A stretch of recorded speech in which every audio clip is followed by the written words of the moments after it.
ओम शांति। आज मीठे मीठे श्री बाबा ब्रह्मा के तन द्वारा कहते हैं, मीठे मीठे बच्चे, अब तुम बच्चों को बाप ने ज्ञान दिया है ना। ज्ञान को सुन सुन कर धारण करते करते हमारा बुद्धि का ताला खुलता जा रहा है। बाप कहते हैं कि बच्चे, अब सत्युग की स्थापना हो रही है। लोग तो समझते हैं अभी 40,000 वर्ष कलयुग और पड़ा है। ओम मन अहम आत्मा मम शरीर। बाप कहेंगे, बच्चे ओम शांति, मैं भी शांति स्वरूप आत्मा, तुम भी शांति स्वरूप आत्मा। आत्मा से परमात्मा कहना ठीक नहीं है, उनको अपना शरीर नहीं है। हम आत्माओं का अपना पाठ है, उनका अपना पाठ है। अहम आत्मा परमात्मा की संतान है। अब परमात्मा हम आत्माओं के लिए नई दुनिया बना रहे हैं। अज्ञानी आत्माएं कहते हैं अभी कलयुग और पड़ा है, लेकिन आत्माओं का बाप परमात्मा कहते हैं कि अब तो चलने का टाइम है। अब अपना बुद्धि का योग इस दुनिया से निकाल अपने घर और सुखधाम में लगाओ, क्योंकि अब ये दुनिया, पुरानी दुनिया बदलने वाली है, नई दुनिया आ रही है। सत्य की स्थापना करने के लिए परमात्मा को भी इस सृष्टि पर आना पड़ता है। इतना ऊंचा कार्य है, ऊपर बैठे बैठे कैसे करें? तो बाबा कहते हैं, मैं तुम्हारे द्वारा नई दुनिया की स्थापना कर रहा हूँ। नहीं तो कैसे करूं? मेरे पास तो शरीर नहीं है ना, और जाना तुम्हें है, मुझे थोड़ी जाना है नई दुनिया में। तो शिक्षाएं भी तुम्हें ही लेनी है। वहाँ कैसे सब कुछ रीति रस्म होगा, कैसे दुनिया चलेगी, ये सब भी यहाँ ही सीखना है ना। बाबा कहते हैं, स्थापना तुम द्वारा कराता हूँ, लेकिन विनाश हम बच्चों के द्वारा नहीं होता है। विनाश के लिए तो लोग, कलयुगी दुनिया वाले लोगों ने तैयारी करी रखी है ना। अब तुम शिव शक्ति प्रजापिता ब्रह्मा की मुख्य वंशावली अहिंसक शक्ति सेना। देखो, हम पूरे अभी आने वाले युग में हम पूरे विश्व के पे राज्य करेंगे, क्योंकि भारत भूमि ही पे ही राज्य हो गया, और कोई खंड पे होगा ही नहीं कोई जीवन। तो एक तरीके से भारत पूरे विश्व का राज्य हो, भारत को होगा। और अब लोग एक दूसरे के ऊपर राज्य करने के लिए कितना लड़ाई झगड़ा करते हैं, लेकिन हम अहिंसक शक्ति सेना है। शिव की शक्तियां प्रजापिता ब्रह्मा की मुख्य वंशावली अहिंसक शक्ति सेना है। देखो, हम कोई हिंसा कर रहे हैं नहीं, तो थोड़े समय सभी आत्माएं परम धाम में चली जाएंगी, हम भी जाएंगे, पर फिर हम यहाँ नई दुनिया में आकर राज्य करेंगे। तो हमें कितना नशा होना चाहिए कि हम पूरे विश्व के मालिक बने। क्योंकि चलो, महाराजा महारानी लक्ष्मी नारायण होगा, जैसे अभी भारत में सब बोलते हैं ना, हमारा भारत। तो ये थोड़ी बोलता है प्रधानमंत्री और प्रेसिडेंट प्राइम मिनिस्टर का भारत, ऐसे थोड़ी बोलते हैं, हमारा भारत बोलते हैं। ऐसे ही बस बैठे लक्ष्मी नारायण होंगे, लेकिन सब कहेंगे ना, हम विश्व के मालिक हैं। तुम ही हो जो भी बाप से वत्ता ले रहे हो। तुम ब्राह्मणों को श्रीमत मिलती है, तुम काम विकार को जीतते हो, तभी यहाँ जो आते हैं उनसे पूछा जाता है कि अगर काम विकार पर जीत पाई हो तो बाप से मिलना। जब शिव बाबा ब्रह्मा बाबा के तन में आते थे, तो उन बच्चों को ही मिलने देते थे जो काम विकार पर जीत पाई है, मतलब जिन्होंने ये विकार में न जाने के लिए प्रॉमिस किया हुआ है। तो बाबा कहते हैं, मातेले कब विकार में नहीं जा सकते। है, झूठ बोल के भी बोल देते थे तो उनको सौतेले बच्चे बोल देते थे। पर बाबा को तो सब पता लग जाता था ना, लेकिन लोगों को परमात्मा पहचान न होने के कारण फिर बोल देते थे। अभी भी तो बाबा कहते हैं चलो वो तो साकार में मिलना था, अभी भी अगर हमें बुद्धि और बाप से लगाना है और कुछ भी याद ना आए, सिर्फ मैं आत्मा परमात्मा का बच्चा, तो जितना मैं आत्मा शुद्ध होंगी उतना हमारा बाबा से कनेक्शन जुटेगा। इसमें यहाँ इस ज्ञान में झूठ तो चल नहीं सकता है, क्योंकि ये कोई मनुष्य का ज्ञान नहीं है। भाई हम कहीं झूठ कपट बोल के हम लहसुन प्याज नहीं खाते, हम विकार में नहीं जाते, हाँ चलो चलो एंट्री तो मिल जाएगी लेकिन प्राप्ति तो नहीं होगी ना। परमात्मा द्वारा जो आत्मा को प्राप्ति मिलनी है वो तो नहीं होगी ना। इसलिए यहाँ इस ज्ञान में कुछ ठगी नहीं चल सकती। दुनिया में तो लोगों को भाई हमें आगे बढ़ना है तो हम कुछ भी झूठ बोल के आगे बढ़ सकते हैं, लेकिन यहाँ तो आत्मा को जो प्राप्ति, जो सुख, जो शक्तियाँ, जो आनंद की अनुभूति है, उसके लिए ये नियम पालन करने ही पड़ते हैं। एक तो विकार में नहीं जाना, खान पान की परहेज करना, और जितना हम बाबा से सच्चे रहेंगे भी हमारे मन वचन कर्म कैसे हैं, चलो हम बाबा को सत्य सत्य बता तो दें हमारे मन में कैसे विचार आ रहे हैं, मुखों में कैसे कैसे शब्द आते हैं, कर्म कैसे हैं, फिर वो बाबा की मदद से सुधारते जाएंगे। तो बाबा बोलते हैं मातेले बच्चे कब विकार में नहीं जा सकते हैं। अभी हमको बाप मिला है, वो ज्ञान का सागर है। कृष्ण को ज्ञान का सागर नहीं कहेंगे। शिव बाबा की महिमा और देवताओं की महिमा एकदम अलग अलग है। देखो शिव बाबा है ज्ञान का सागर, सुख का सागर, आनंद का सागर, मनुष्य सृष्टि का बीज रूप। और देवताओं की महिमा हम क्या करते हैं, सर्व गुणों से संपन्न, 16 कलाओं से संपन्न, संपूर्ण निर्विकारी, अहिंसक, मर्यादा पुरुषोत्तम। तो देवताओं की जो महिमा है वो उनके कर्मों, जीवन में जो उनके कर्म है उन अनुसार है। लेकिन परमात्मा के कोई मनुष्य सिर्फ वो ज्ञान ही सुनाते हैं ना, वो हमें सुख शांति की अनुभूति करा सकते हैं। लेकिन जो प्रैक्टिकल जो जीवन में जीना होता है, हर कार्य करना होता है, वो तो बाबा का पार्ट नहीं है ना। उसमें बाबा को थोड़ी खाना बनाना है। बाबा हमें बता सकते हैं कि ऐसे ऐसे तुम जब खाना बनाते हो, किसी से व्यवहार करते हो, तो तुम्हें ये गुण चाहिए होते हैं। गुण हमें दे सकते हैं, लेकिन उन गुणों को प्रैक्टिकल में अपन एक दूसरे के सामने व्यवहार करके गुणों का शो करें, वो हमें करना पड़ता है। इस सर्वगुण संपन्न 16 कला संपूर्ण के ये देवी देवताओं की प्रैक्टिकल जीवन में लोगों ने देखकर उनकी महिमा करी है ना। और परमात्मा के पास स्टॉक है। तो बाबा कहते हैं देवता और परमात्मा की महिमा अलग है।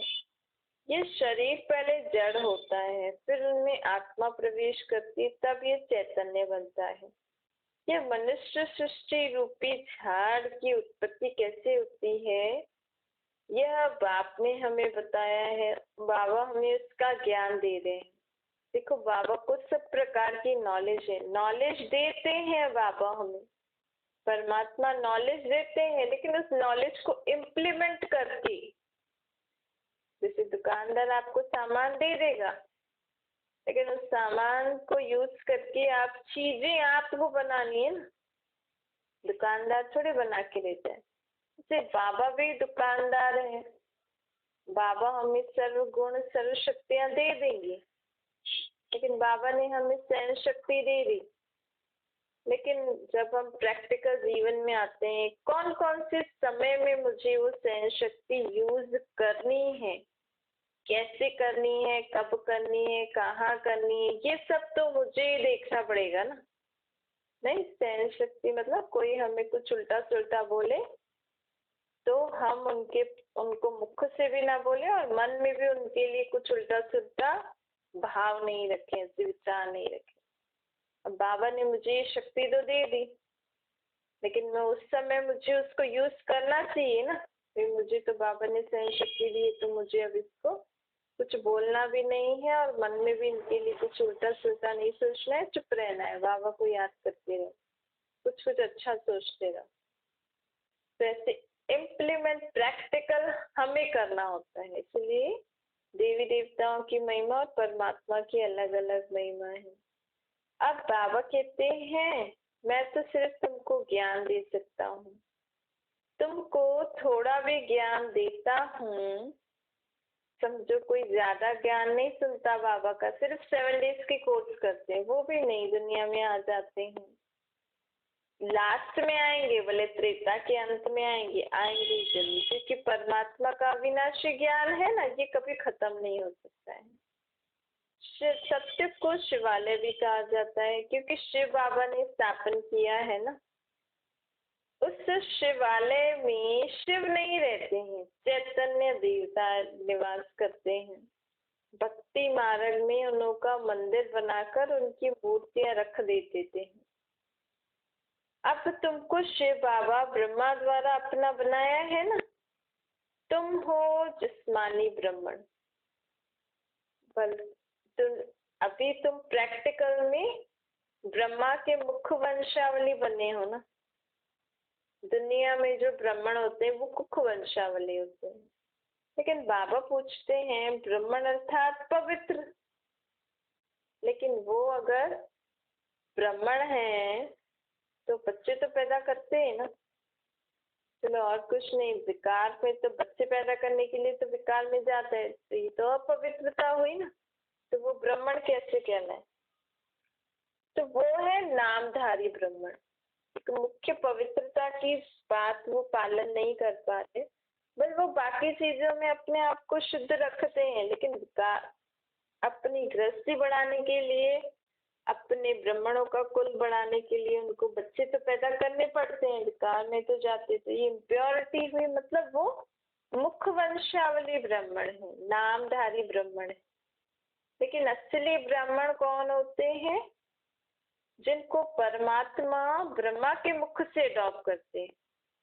देखो परमात्मा इस सृष्टि पर आए, उन्होंने ब्रह्मा को अपना बनाया, जिस तन में आए उनको अपना बनाया, फिर उसका नाम बदली किया ब्रह्मा, पहले तो उनका नाम दादा लेखराज था, फिर उनको ब्रह्मा नाम दिया, फिर उनके मुख से हमें ज्ञान सुनाया।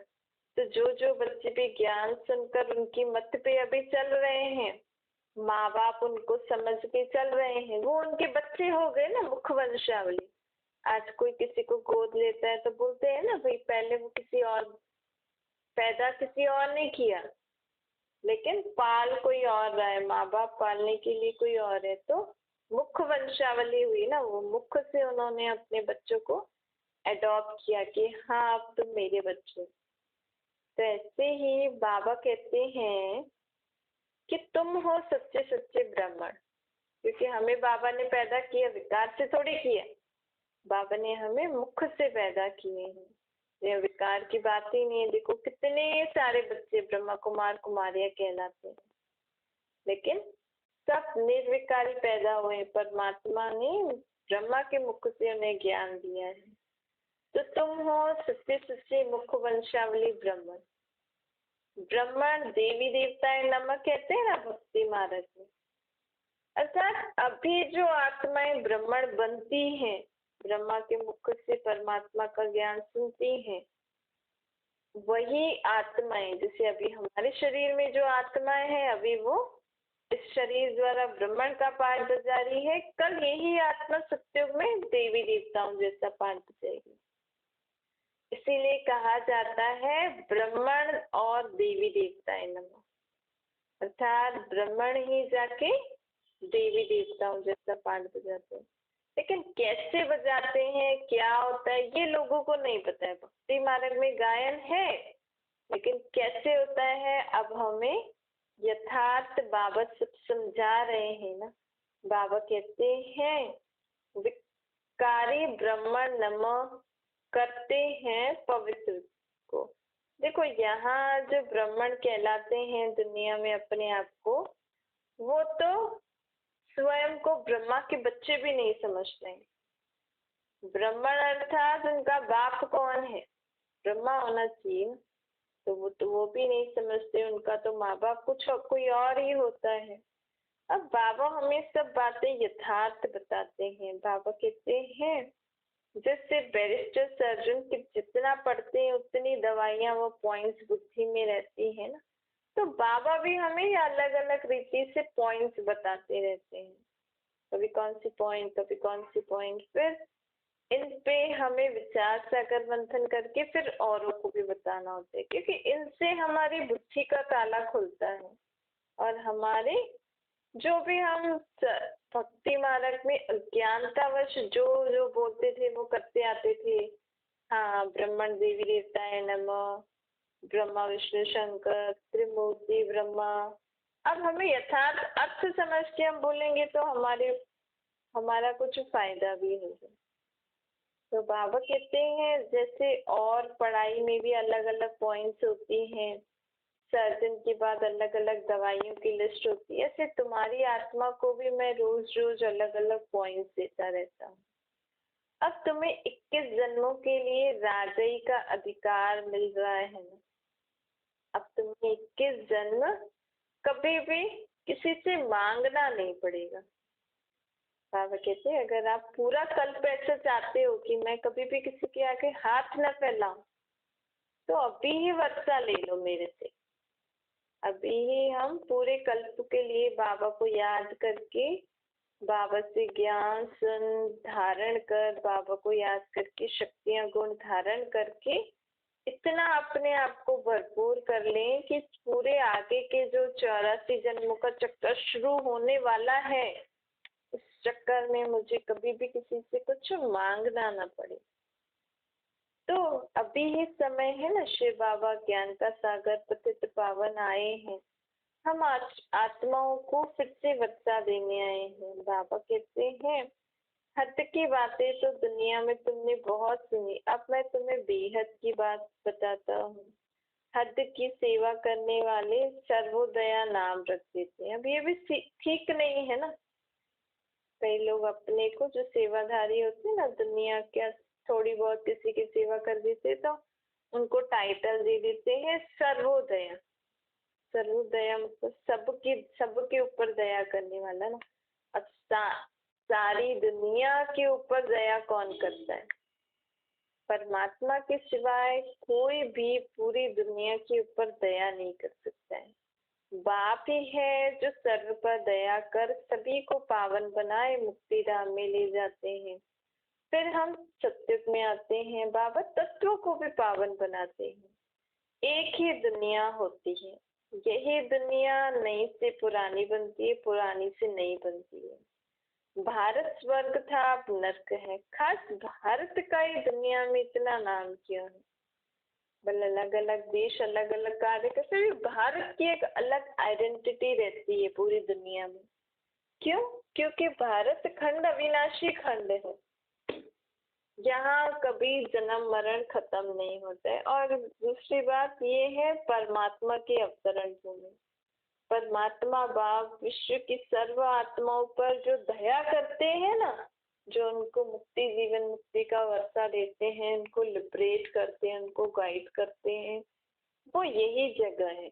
यहाँ पे ही बाबा आकर सर्व को सर्व दुखों से लिबरेट कर खुद गाइड बनकर सभी को मच्छरों सा दृश्य ऊपर परम धाम में ले जाते हैं।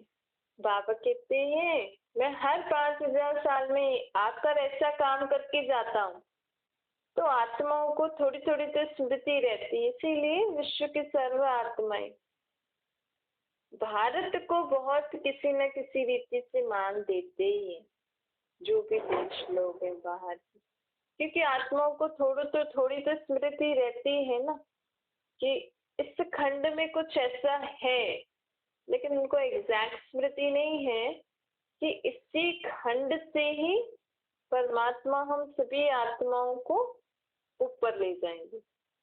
जैसे तो ये क्या हो गया, एयरपोर्ट।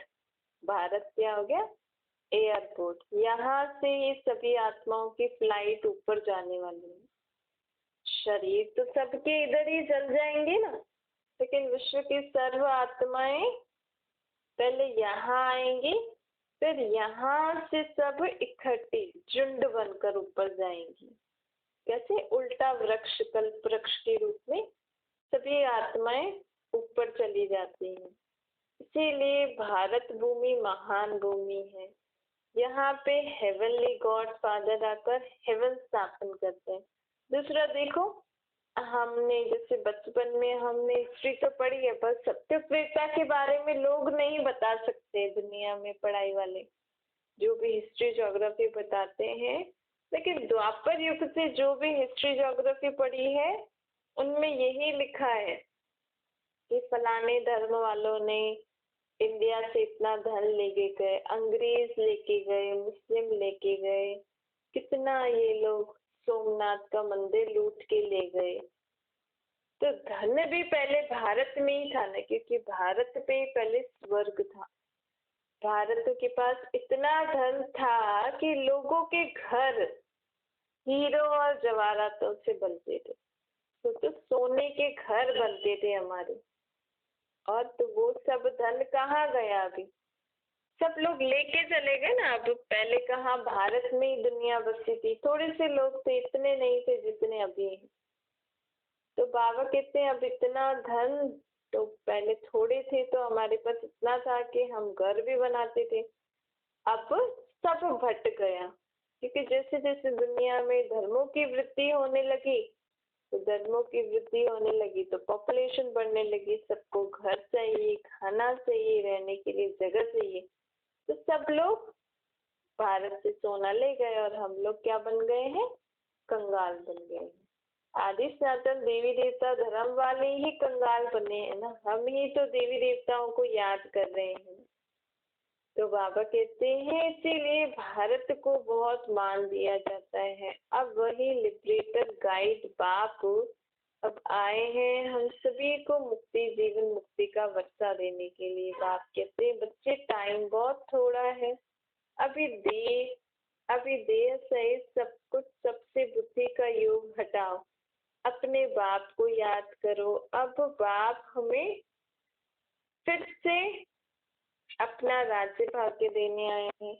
परम पिता परमात्मा अति प्यारा है, भक्ति मार्ग में भी उनको याद करते हैं, लेकिन बिना समझ से। ऋषि मुनि आदि कहते थे कि हम रचता और रचना बेअंत बेअंत है, हम उनको नहीं जानते हैं। आजकल के गुरु तो कह देते हैं हम ही परमात्मा है। पहले तो लोग फिर भी भक्ति सतो प्रधान थी, अच्छी थी, सच था भक्ति में भी। आजकल तो लोग गुरु जो बनते हैं वो खुद को ही भगवान समझ के पुजवाते हैं लोगों से। दिलवाड़ा मंदिर में भी आदि देव का चित्र है, लेकिन भक्ति मार्ग में भी कई ऐसे चित्र हैं, लेकिन यथार्थ अर्थ बाप हमें बताते हैं। बाबा कहते हैं भक्ति मार्ग वाले भी बहुत हैं, भक्ति भी बहुत थकाती है, और कई लोग भक्ति में भी बहुत कट्टर होते हैं। मतलब उनको कितना भी समझाओ वो समझेंगे नहीं, क्योंकि उनका पाठ ही भक्ति का है। जिस धर्म में जिसका पाठ होगा वो वहाँ उसको वही चीजें अच्छी लगेंगी।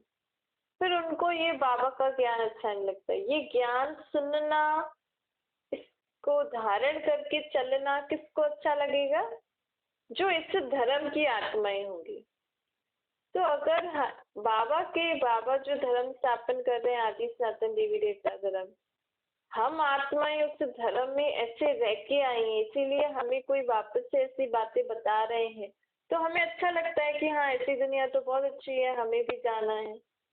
लेकिन अगर कोई और धर्म की आत्मा होगी या कोई भी ऐसी आत्मा जो द्वापर युग से आने वाली आत्माएं होंगी, उनको अगर हम ज्ञान सुनाएंगे तो उनको इतना इंटरेस्ट नहीं आएगा, उनको अच्छा नहीं लगेगा।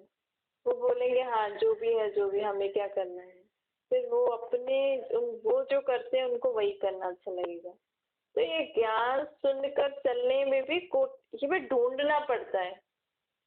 बाबा कहते हैं तुम अपने धर्म की आत्माओं को ढूंढो, सब तो नहीं चलेंगे, आपके साथ जो पार्ट बजा रहे हैं, मतलब आपका पूरा इतना परिवार है, ऐसे थोड़ी कि सब आपके साथ सत्युग में आएंगे। नहीं, क्या पता आपका पार्ट अभी ही उनके साथ हो, सत्युग में जो आपके साथ है वो कोई और आत्माएं थी, वो भी अभी ज्ञान सुन रही होंगी। तो कैसे हम पता करें कि ये आत्माएं सत्युग में आने वाली हैं या नहीं? पहले पहले उनको बाबा के बारे में बताओ, फिर उनको धीरे धीरे करके सृष्टि चक्कर के बारे में बताओ कि परमात्मा, अगर बाबा के ऊपर निश्चय आ गया कि हाँ बरोबर आत्मा का बाप तो परमात्मा है, तो इनको धीरे धीरे हमें बताना चाहिए, देखो अभी दुख इतना बढ़ रहा है, अभी इसके बाद सत्युग आने वाला है, कलयुग के बाद, ऐसे तो कहते भी है ना कलयुग के बाद सत्युग आएगा। तो सत्युग की दुनिया के लिए भी परमात्मा ऐसे ऐसे ज्ञान दे रहे हैं। फिर अगर उनको ये बात अच्छी लगी, इंटरेस्ट होगा क्या, अच्छा सत्युग की दुनिया के लिए राधे कृष्ण के बारे में, लक्ष्मी नारायण के बारे में, राम सीता के बारे में, अगर वो राधे कृष्ण का पुजारी होगा, भगत होगा, तो उसको वो भी बातें अच्छी लगेंगी। शिव का भगत होता तो शिव बाबा के बारे में उनको ऐसी ऐसी बातें बताओ। राधे कृष्ण को उनको वो अच्छे लगते हैं तो उनके बारे में बताओ, राधे कृष्ण की जीवन कहानी हम बता सकते हैं ना कि उन्होंने राज्य कैसे लिया, वो पहले परमात्मा द्वारा ही उन्होंने राज्य लिया, राधे कृष्ण ही स्वयंवर के बाद लक्ष्मी नारायण बनेंगे, विश्व के मालिक सत्युग के। ऐसे ऐसे करके हमें युक्ति से ऐसे देखना है कि हाँ इनको ऐसे अच्छा लग रहा है, फिर अगर उनको ज्ञान सुनने में ऐसी ऐसी बातें अच्छा लग रहा है तो उनको बताओ कि ऐसी ऐसी बातें हम रोज सुनते हैं, आप भी सुना करो, ऐसे ऐसे ऐसे करके ढूंढना है। बाबा कहते हैं अपने धर्म की आत्माओं को ढूंढो। अच्छा, मीठी मीठी सिके लंबे बच्चों प्रति माता पिता बाप दादा का याद प्यार और गुड मॉर्निंग। रूहानी बाप की हम सभी रूहानी बच्चों को नमस्ते। हमारे भी रूहानी माता पिता बाप दादा को याद प्यार गुड मॉर्निंग और नमस्ते। वरदान है सर्व शक्तियों द्वारा हर कंप्लेन को समाप्त कर कंप्लीट बनने वाले शक्तिशाली आत्मा बनो। अंदर में अगर कोई भी कमी है आत्मा में, तो उसके कारण को समझकर निवारण करो, क्योंकि जो भी हमारे जीवन में परिस्थिति आती है, तो अगर हमारे अंदर कोई कमजोरी होगी, और समझो कोई परिस्थिति आई और हमारे अंदर कोई कमजोरी है, उस कमजोरी के कारण हम उस परिस्थिति को पार नहीं कर सकेंगे। इसीलिए हमारे अंदर सभी प्रकार की जो भी कमजोरियां हैं उनको हमें जानना है। समझो किसी को डर लगता है, किसी को गुस्सा कंट्रोल नहीं हो सकता है, किसी को जब तक कुछ उल्टा सुल्टा सुनाए नहीं, अगर हमें कोई बोले तो वो नहीं, ऐसा चुप नहीं रह सकते। ऐसे सभी प्रकार की कमजोरियां अपने अंदर सब में होती हैं, उनको चेक करो और उनको खत्म करते जाओ, तो हम क्या बन जाएंगे, कमजोरियों से मुक्त बन जाएंगे। क्योंकि कमजोरियां और परिस्थितियां तो आती रहती हैं, लेकिन अब हमें परिस्थितियों से में घबराना हारना नहीं है, दुखी परेशान नहीं होना है। बाबा कहते हैं सर्व शक्तियों का स्टॉक जमा कर लो, शक्तिशाली आत्मा बन जाओ। जो कोई भी परिस्थिति आए और आप उन शक्तियों द्वारा उसको सेकंड में पार कर लो। सेकंड में पार कर लेंगे तो हम बाबा के साथ ज्यादा समय रह सकते हैं। अगर उन कमजोरी और परिस्थितियों को ही पार करते करते रहेंगे तो हम संगम युग पे जब बाबा आए हैं तो उनके साथ कैसे सुख के अनुभव करेंगे। इसलिए जो भी हो रहा है सब बाबा को देख के आप बाबा के साथ सदा रहो। स्लोगन है शांति और धैर्यता की शक्ति से विघ्नों को समाप्त करना ही विघ्न विनाशक है। शांति की शक्ति और धैर्यता की शक्ति, इन दो शक्तियों से विघ्नों को समाप्त करने वाले विघ्न विनाशक बनो। अपने विघ्नों को खत्म करने के लिए इन दो शक्तियों को आप अपने अंदर धारण करके रखो। अच्छा,